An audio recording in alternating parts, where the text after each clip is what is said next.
Hi everybody. I'd like to welcome you to the Soulwork course with Fusion Wellness and um, let you know how it's going to work. I thought we would be able to hold these sessions every Thursday morning, and for the first 5 sessions are free, webinars, whatever we want to call them. And yeah, I will have a PowerPoint presentation for each one, which I will post on the group. So you don't need to take notes. Everything that I'm going to say is already written there. So let me start the screen share at this point and show you the presentation. Here we go. So the first question is, why do I choose to call it soul work? Why don't we call it mindfulness? Why don't we call it being a light worker? So the truth is, it's just a personal preference. This is the term I prefer because it connotes the hard work that you will need to do in order to succeed. Because mindfulness is something you can choose to do or not engage in mindfulness. While it will bring you many benefits, you don't actually have to do it. And being a light worker is a little bit closer to what I envisage, and I do sometimes call myself a light worker. It feels a little bit presumptuous, this term. Not entirely comfortable with it. Just pause it a second.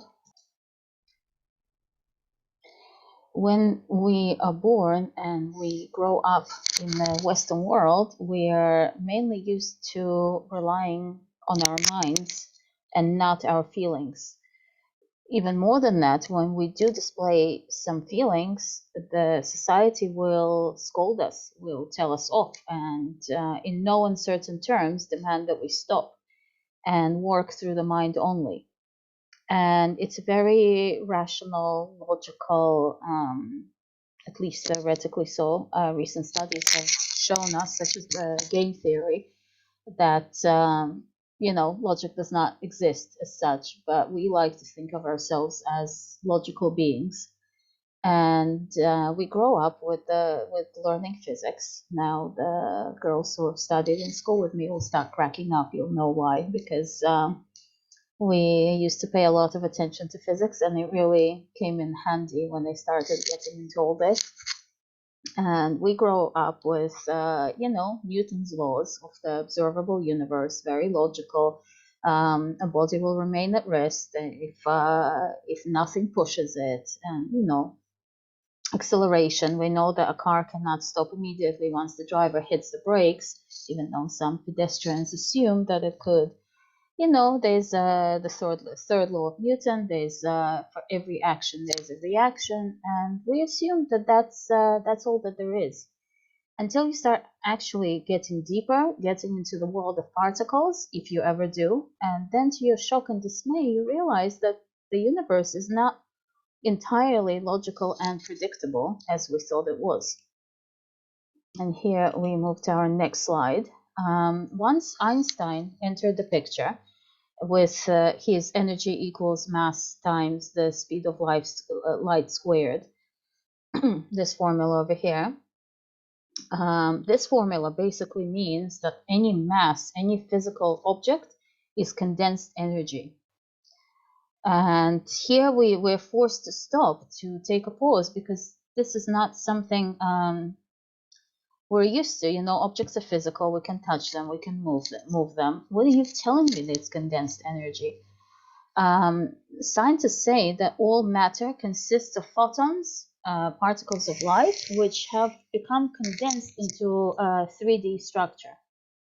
And as we know, the speed of light is the limit for any physical object. Nothing could move faster than light, meaning nothing could carry more energy than light already carries.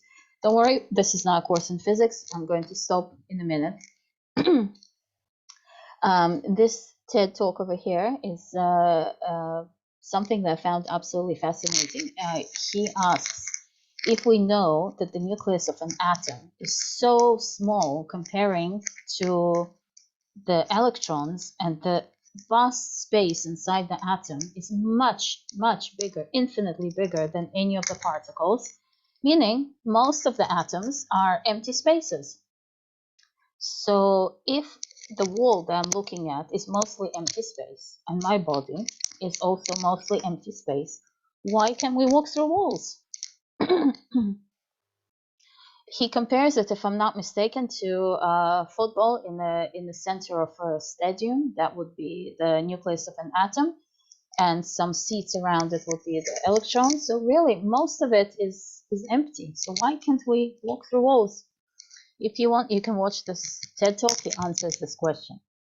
So what we learn here is that time and space are really the same. Thank you, Einstein, for showing us that little truth. Mass is the inertia of particles. We cannot just move particles with the speed of light. They have inertia, they have weight, and that becomes their mass. We also learned that energy travels with the speed of light, and time would not have existed if not for the movement of energy.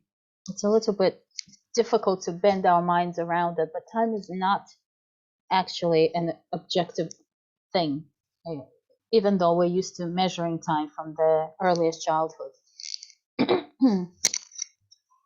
But science did not stop with Einstein. It continued developing into something called the quantum theory, which he basically opened the door to with his theory of relativity.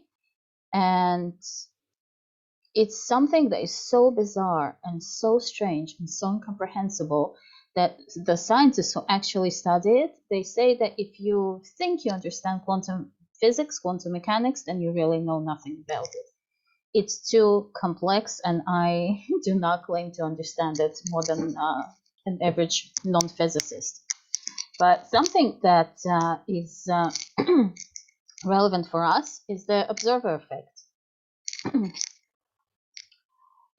We know that light is a stream of photons, right? These particles of light that continue flowing through space.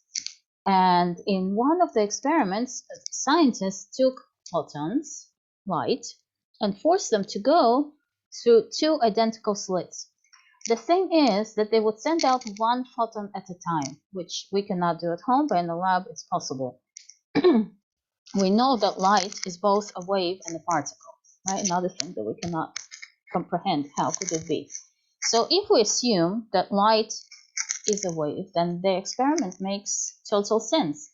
If we see light as a particle, it makes absolutely no sense at all, because what they saw, to their dismay, is that when they were not observing the photon, it created an interference pattern, as if there were two photons, or as if the same photon went through both holes and interfered with itself. We know that an object cannot really be in two places at the same time. And that continued to happen until they actually decided to observe one of the slits, and then the photon would go conveniently through the place where they were observing. And in the beginning, when this experiment took place, the scientists were so shocked and confused by this that they did not even publish the results straight away because they could not explain it. If they observe the particle, it goes through where the observer is looking. If they do not observe it, it goes through both particles, through both slits at the same time. So the physicists came to a very bizarre conclusion. One of the colleagues of Niels Bohr, who was one of the leading physicists of the 20th century, said observations not only disturb what has to be measured, they produce it. Meaning our observation produces an effect on a particle.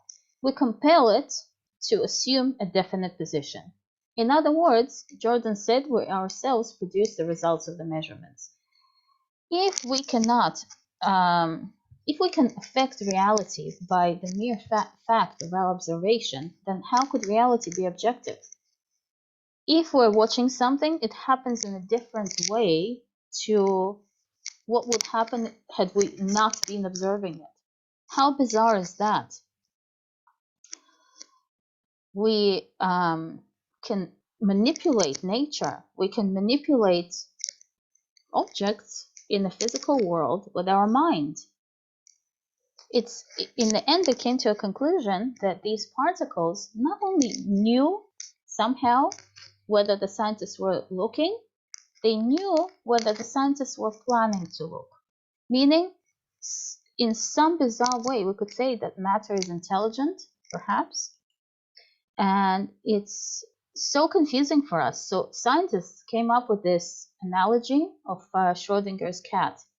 I'm sure you've all heard about it. There's this box where there's some radioactive material that emits particles, and there's some poison over here, and there's about a 50% chance that in a given time this radioactive material will release enough particles to break the can with the poison. The cat will eat it and die.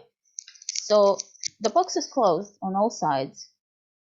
So until we look, we do not know whether the cat is dead or alive, meaning it's simultaneously dead and alive, because we do not know. We are the observer. We are controlling the outcome, and until we look, the cat is both dead and alive. Meaning that it's like the cat here is the quantum particle that is simultaneously a wave and a particle. Meaning, in the quantum world, objects can be in many places at the same time, but they stop being in many places the instant you try to observe the quantum object. Now, instead of applying the quantum theory to a particle or to a cat, we can start applying it to our minds. And this is the reason for why I started the Soulwork course from quantum physics, is because our Western society is so intellectual and so overburdened with the mind side that if I just started throwing out random meditations that it would not make sense, and you would not agree with it or follow it or find it as something relevant to you. So as Western people, for me, it made a lot of sense to go through this path and to make it logically understandable for myself and logically proven in some way, even though some, if not most, quantum physicists will say that this is all rubbish. It has absolutely no relation to any mind effects, to any psychology.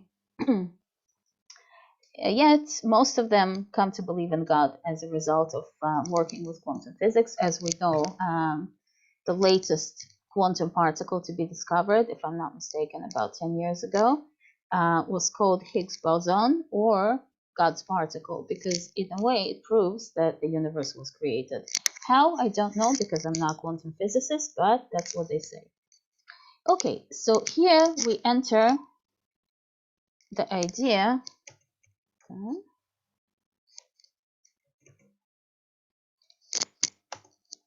Get rid of this.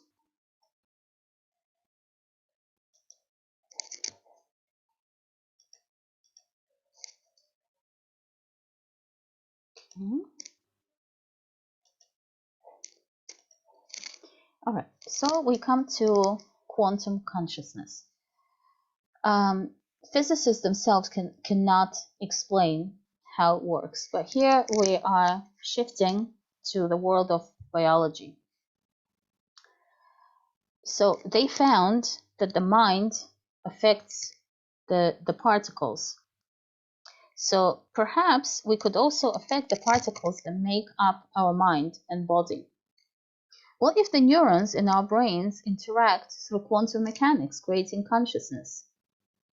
Because to this day, scientists cannot answer the question, where does the consciousness come from? They know exactly which part of the brain is responsible for each function in the body. They know where the sight sits, where the hearing sits, rather interpreting of the things that we see and hear. but they cannot explain how where our actual thoughts are. Okay, how the physical cells, neurons, create thoughts. Okay, here. Okay. So one theory is that it happens through neurotransmitters. This is the official theory, really. Neurotransmitters are the signal molecules that carry the message from the neuron to the target cell. Our brains work both on electricity and on chemicals, meaning when an electric impulse passes through a neuron in our brain, it's really an electric impulse. The openings in the cell allow ions of calcium to flood in, and they're negative, and they create an electric current, which actually carries the message to the end of the neuron. How does it get to the muscle? Through a chemical message. The neuron will release signal molecules called neurotransmitters, and they in turn will affect the target cells, be it muscle or any other organ. Whenever a thought wants to go, these molecules must go too, and without them, no thought is possible. We cannot act and we cannot think without neurotransmitters. To think is to practice brain chemistry, because our thinking is chemical.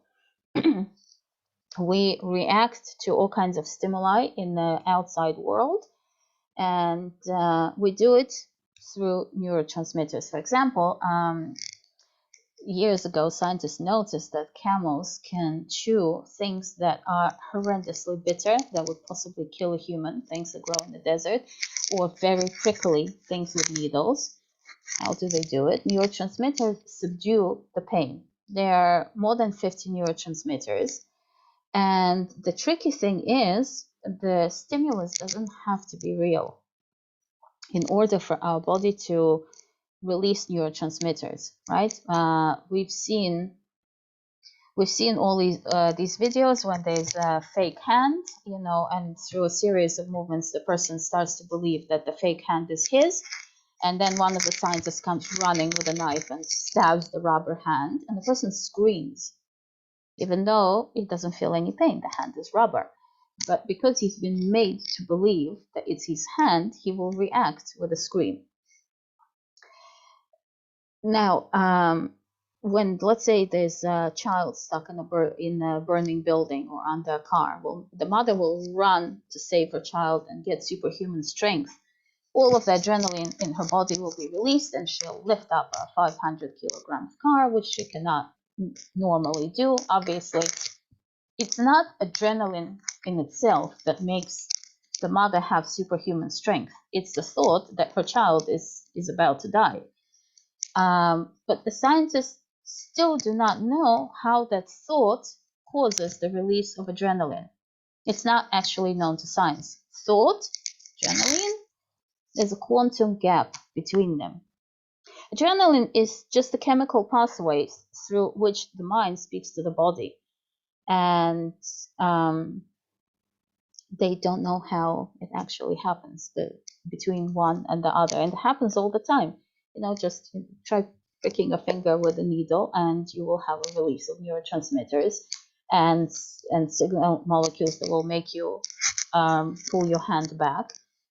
And that's quite easy to understand. But if you think about possible danger for your fingers and then you pull your hands back, it's a little bit more difficult to explain.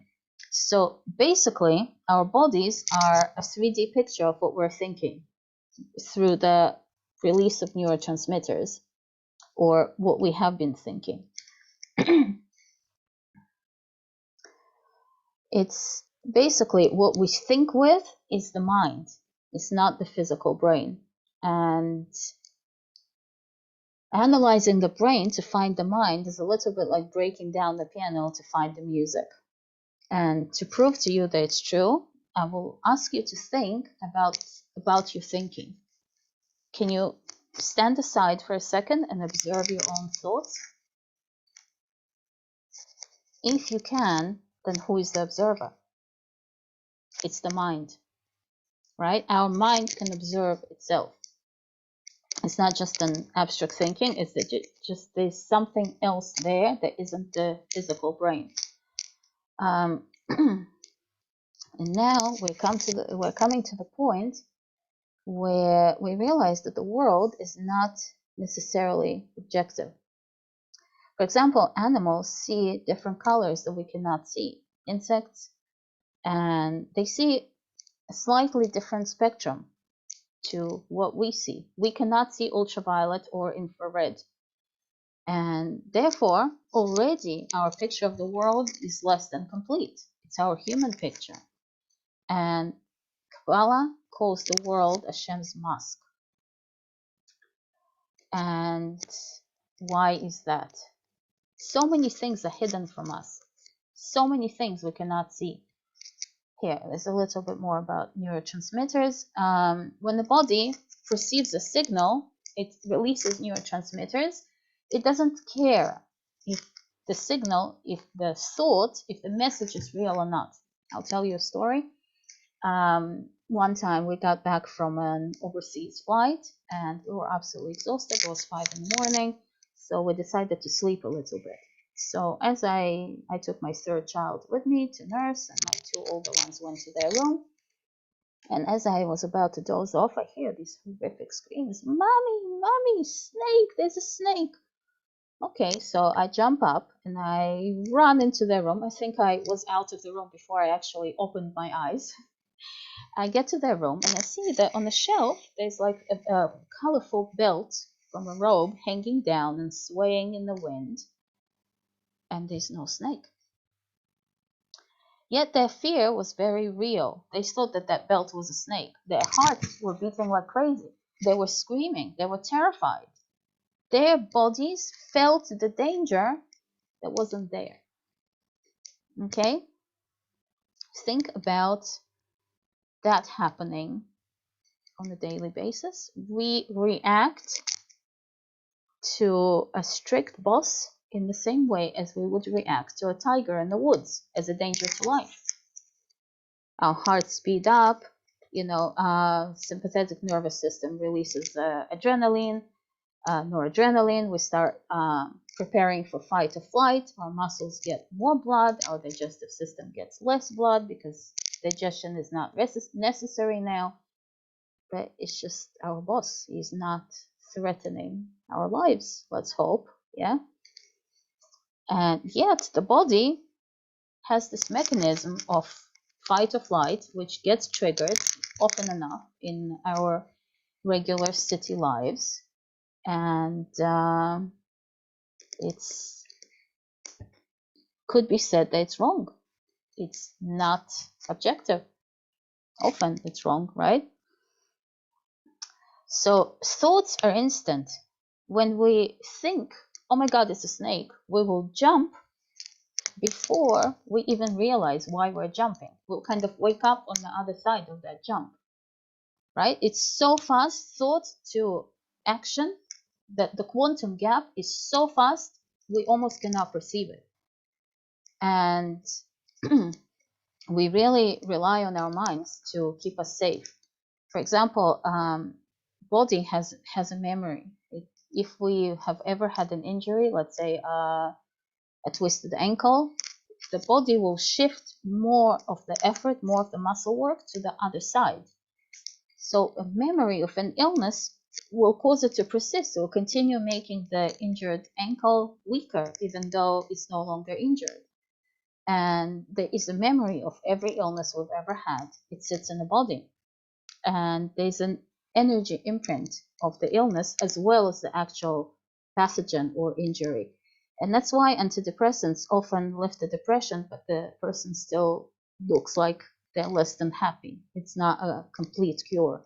They fix the neurotransmitters, but they do not fix the rest of this mechanism. In Newtonian physics, A leads to B, right? But if A is a thought and B is a neurotransmitter, there's a quantum gap between them. Something happens in the quantum world and we don't know what happens there. We don't know how thoughts cause that jump, right? In a split second.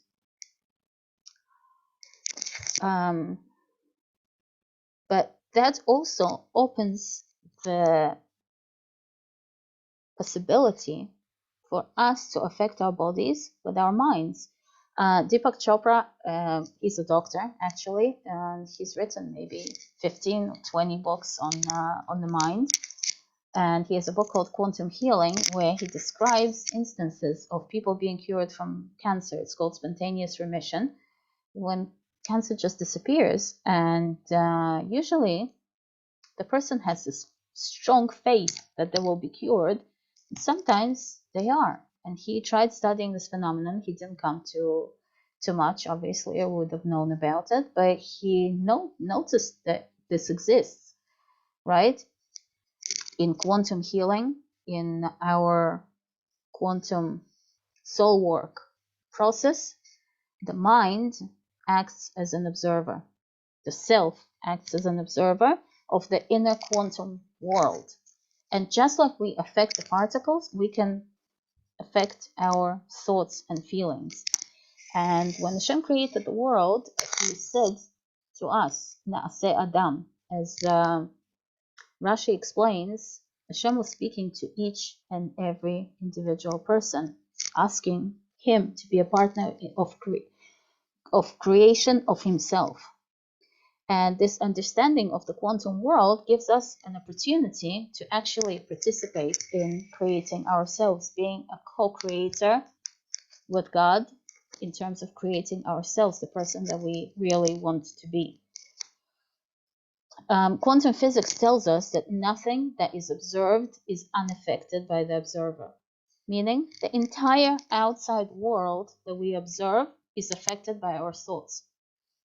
It's a very powerful thing to say, to think, to realize. Also, the logical conclusion from this is that everybody, each person, each one of us lives in a different universe. What they perceive and what they affect is different from what I see. In my world, the photon goes through the hole on the right, and in their world, it goes through the hole on the left.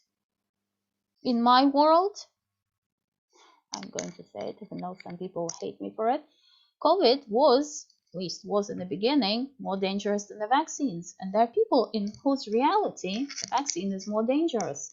And I'm going to honor their reality, even though it clashes horribly with mine and causes me discomfort.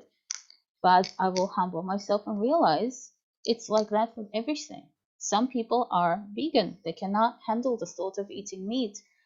And in their reality, it's a terrible crime to eat meat. In mine, it's okay because God lets us eat meat. And I'm going to honor them because they live in a different universe. In their universe, it's true. In mine, maybe it's not. For me, my own perception, the universe that I see, is different from any of yours. And now here we're getting a little bit closer to esoterics and a little bit further away from actual science. And I hope you will not notice the step, and that's why I'm telling you about it. Physicists talk about quantum physics, quantum mechanics. That's what they study. What about quantum emotions? When atoms vibrate, they create a certain energy level, right? And each emotion that we could possibly experience has a certain vibration. It could be low, it could be high. And here you'll just have to take my word for it because I cannot pull out scientists from my pocket who has postulated this and proven it. But if we treat emotions like a quantum entity, we'll realize that as we focus on one emotion and experience it, the other emotions will disappear, much like the wave state of the particle when we focus on the particle state, right, of the photon. Focus brings emotions out of this quantum soup of the universe. If we choose to focus on one of our feelings, the rest will fade into the background. If we focus on a desire, I want an apple. I want an apple now. right? The rest of my feelings, maybe there's jealousy, maybe there's pride, maybe there's joy, all of that will take a back seat because I'm thinking about the apple now. And we know it all to be true. When suddenly you are confronted with, I don't know, your spouse has been unfaithful, the world disappears. Nothing else matters, right? And if, I don't know, if there's a fire somewhere, also all the rest of the world will disappear until that is solved. So we will not go to extreme situations, but on a daily basis, we can control this. For me personally, it was one of the biggest discoveries, that I can actually control my emotions fully. It's not that somebody comes and causes me to experience grief, rage, fear, or jealousy. I choose to react to their behavior with my emotions. My reaction is my problem. It's not their behavior that causes my reaction. It's my choice of how I choose to interpret it and focus on it. You know, the joke, pink elephant in the room, don't think about the pink elephant. All you will think about is the pink elephant. Or Christian priests who had to mortify their flesh and had to avoid thinking about sex. Obviously, all they could think about was sex. So how do we actually choose our emotions, our reactions in this 3-second quantum gap between the event and our reaction? How do we choose it? By not becoming the pink elephant, guys. How can we do it? So first of all, we cannot do it in a negative way. It's not, don't think about fear, don't think, don't think, don't think. The effect will be the opposite. We can actually translate it into something positive, into something different. And here's the second rule of soul work. Whatever you focus on will grow. You know, if you decide to buy a car, then suddenly all you see is cars. Let's say you decide to buy a Toyota. You'll see Toyotas everywhere. That's all you will see because you're focusing on Toyotas. It's not that Mazdas have disappeared, you just don't see them, right? So anything that we focus on will make it grow, at least in our mind, in our awareness, because our focus is very narrow, okay, as we will see now. The session will probably be cut short by Zoom, and I will try to get through the rest of it before the 40 minutes run out. So there were actually scientists who managed to connect quantum physics with psychology. First and foremost, it was David Bohm, who learned from a physicist called Pribram, and they developed a theory where the world is a hologram. And here there's a little bit of an explanation of how holograms work. We all have them in our pockets, on our credit cards, and we don't think much of it. Maybe a circus show, you know, they don't use animals in circus anymore, they use holograms. But the coolest thing about a hologram is that even the tiniest piece of the hologramic plate, if it's split off, it will recreate the full illusion of the hologram.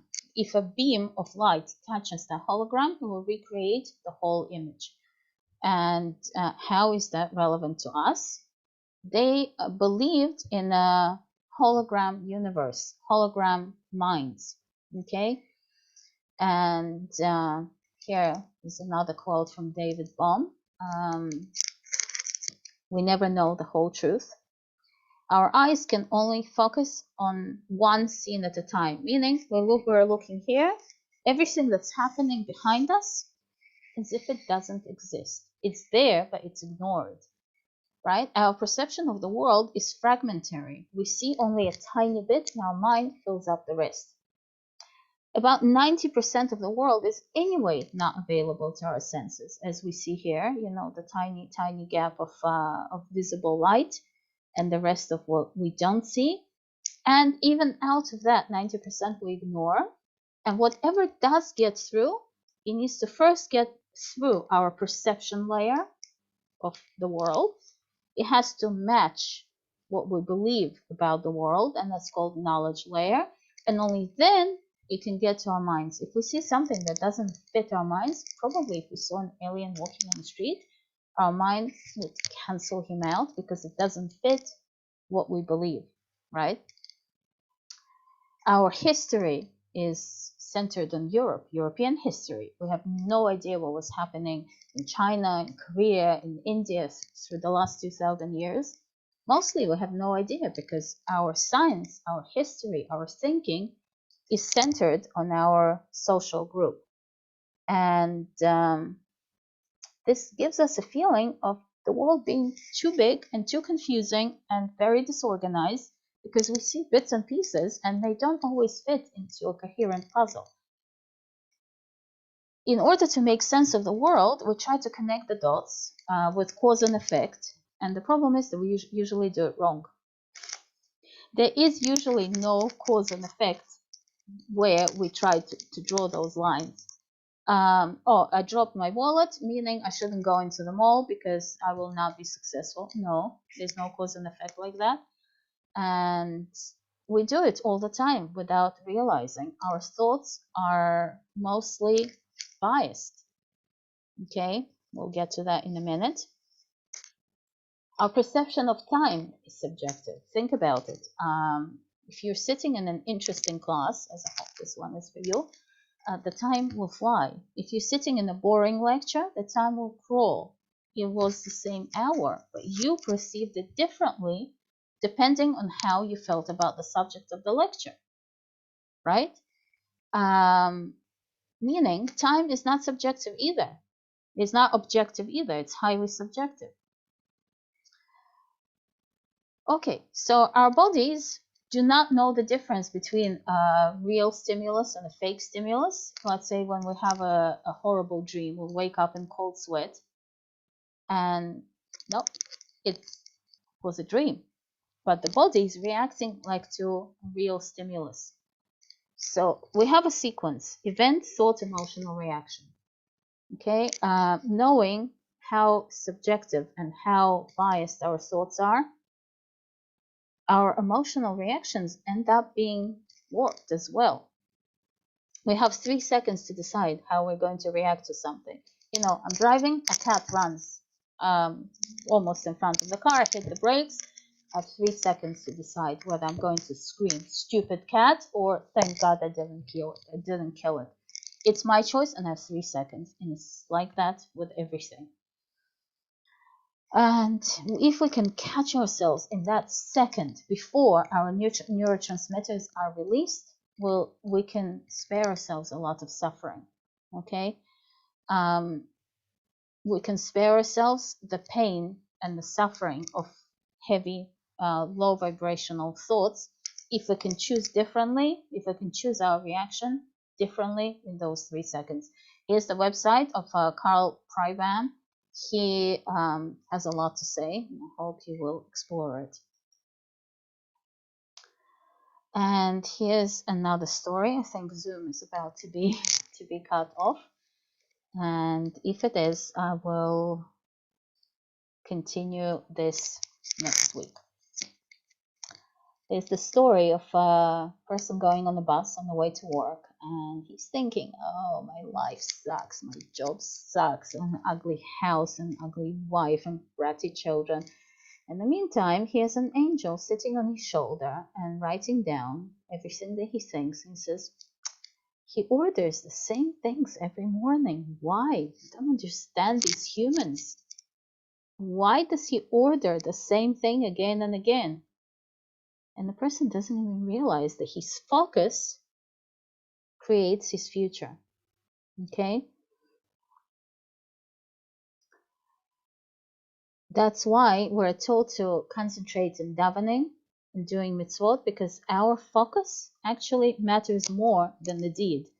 Okay? If you eat a piece of meat thinking it was Korban Pesach and really it was a piece of pork, you will still have a mitzvah, even though the object was the wrong object. Your kavana, your intention is more important.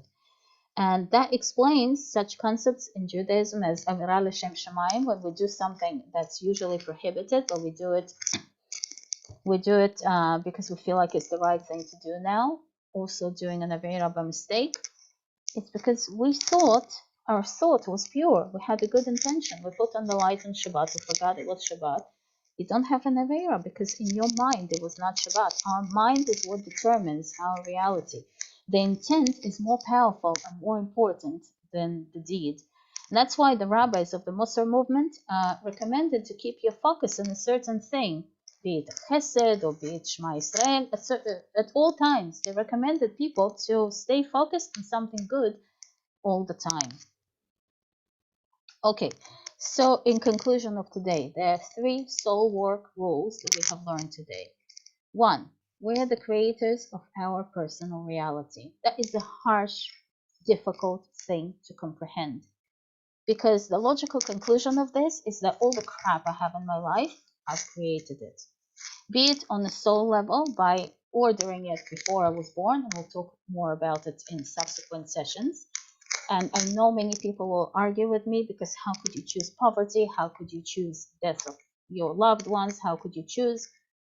When we are a soul, before we are incarnated in this world, we choose obstacles for ourselves. And that's where those major events come from. It's our plan for this lifetime that is made before we're born. Obviously, once we're in the body, once we're a human being, we would never choose poverty. We would never choose suffering. But sometimes our trauma prevents us from choosing differently. And on the little everyday level, we are creating our timelines, our realities with thoughts and feelings. And that is the foundation of everything that's going to come after this. This is the foundation of soul work. We are the creators of our reality on a day-to-day level. And keeping in mind that some of those things are soul choice or God's choice for us from before we were born. Okay, soul work rule number 2. Whatever you will focus on will grow. Think about looking out for a Toyota. You will only see Toyotas. If you look out for Chesed, you will see Chesed. If you look out for the evil government, that's what you will see. Proofs of the evil government everywhere. So as a conclusion of everything that has been said today, our main job is to keep our focus clear. Focus on the things that we want to increase in our lives. Controlling your focus is one of the hardest things you could ever attempt, and that is why it's called soul work, because it's work. Okay? As any person with ADHD will know, focusing is hard work. And when we focus on something positive, on something beneficial for us, on a higher vibration emotion, we will bring more of the same to our lives, and seeing our life change is as rewarding as seeing your garden getting covered in flowers, if not more. All right, so here's some links for you. Some TED Talks. This just Wikipedia, I know it's, yeah, just a Wikipedia page. A full list of cognitive biases. There's more than 100 ways that our brain, our thinking gets biased. Once you've seen that, you will never treat your thinking as objective ever again.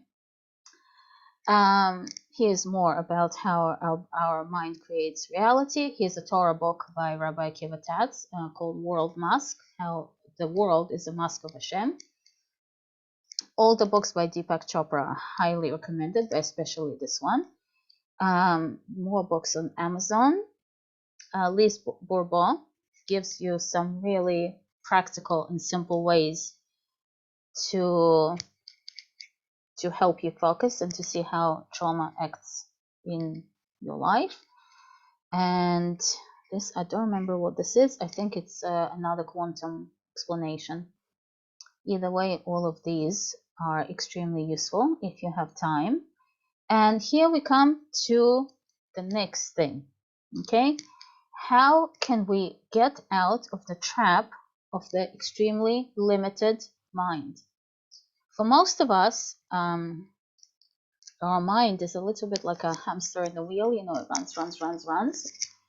While our reality, our perception is so limited, it has to go through so many layers, and it's got a list of 100 biases. Our mind is limited. How do we see objectively? So the horrible truth is that the mind will never be objective. It will always take off and run after the next thing that triggered it. Oh, he doesn't love me. Oh, he doesn't care about me. Okay, cause and effect out of anything we see. And that's why, to get to the ultimate truth of our beings, we use meditation. Okay, meditation turns you into an observer, not just observer of your quantum reality, meaning a creator of your reality. When you meditate, you are you and not the mind that runs in all kinds of directions. You create a connection with your real self.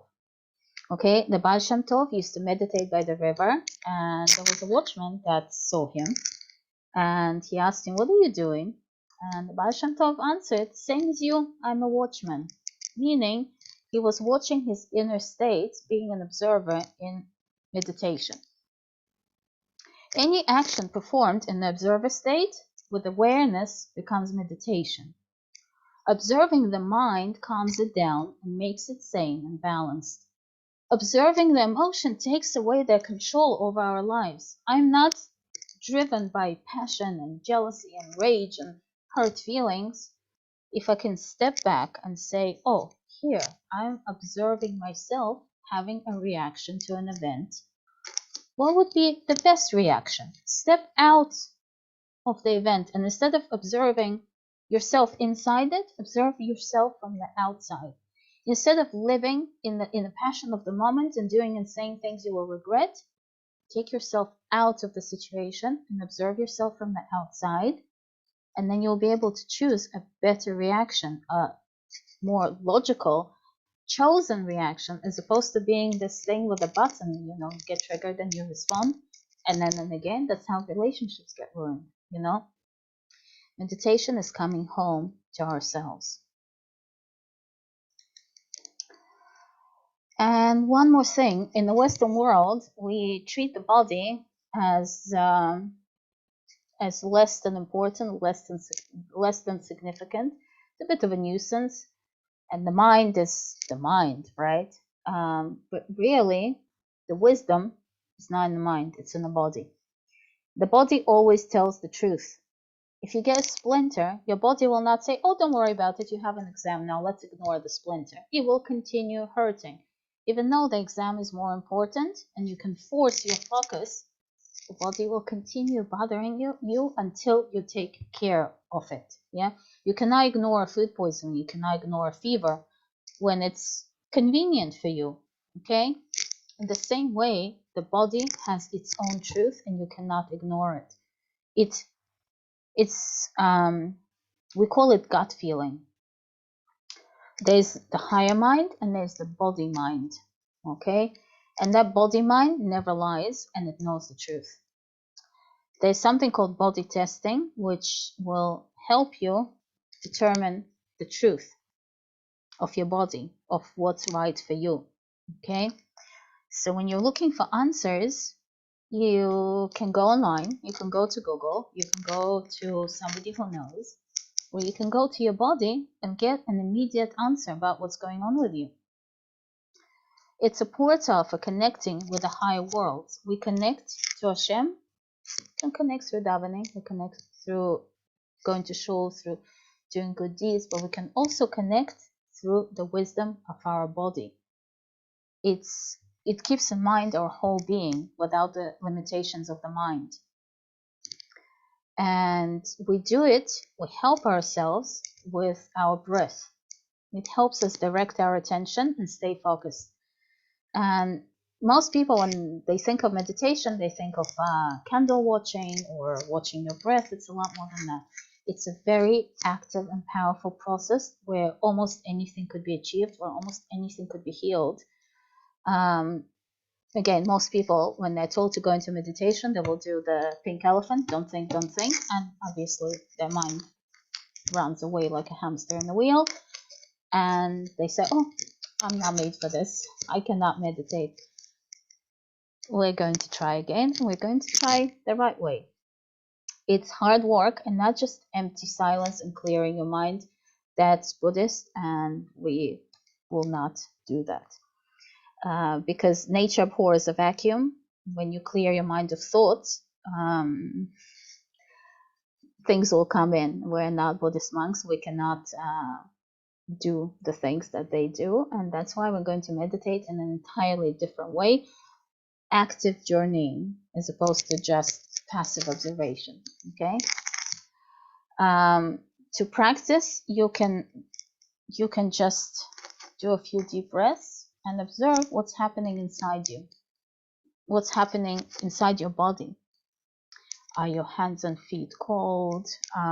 Maybe there's tingling somewhere. Maybe some clothes are too tight. How does the back of the chair feel for you?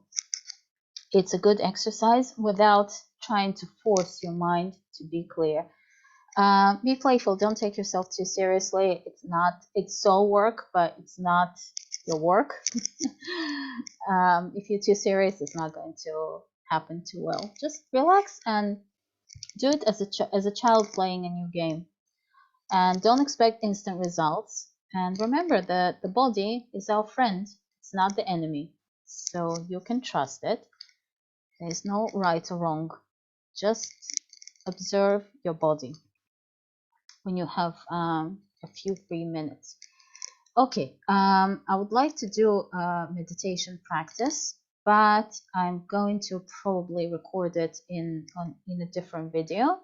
So thank you very much for listening. The continuation is next Thursday. And let me know what you think. Let me know how this went for you. I'll be glad to receive your feedback.